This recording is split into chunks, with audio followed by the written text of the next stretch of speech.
here, you stinking mutt! Go rifle through someone else's trash!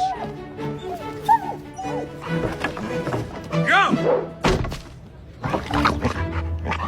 This stray dog found a bone for the very first time. Excited, it ran through the streets with pure joy. But the next second, the bone was knocked away. The dog rushed into the crowd to look for it. Then it spotted a woman holding a piece of bread. Its mouth watered instantly. Just then, a troop of soldiers marched by. One soldier, named Robert, felt sorry for it. He pulled out a cookie from his pocket and tossed it over. That one cookie made the dog remember Robert forever. Following his scent, it tracked him all the way to the training camp. Guards were posted at the gate, so it couldn't get in. Smart as ever, the dog dug a small hole under the fence and squeezed through to sneak inside the camp. Drawn by the smell, it found a table full of ribs in the kitchen. But before it could take a bite, the cook kicked it out. Panicking, it ran around wildly and accidentally bumped right into Robert. The moment it caught that familiar scent, it knew this was the man who gave it the cookie. The dog refused to leave his side no matter what. Robert tried to push it away, but its barking drew the officer's attention. Seeing the way they looked at each other, the officer thought it was Robert's pet, so he ordered Robert to take care of it. During training, the dog even stood at attention like a real soldier. The officer grew quite fond of it. After wandering for so long, the dog finally had a home, and it got its very own name, Stubby. Stubby adjusted to camp life alongside Robert,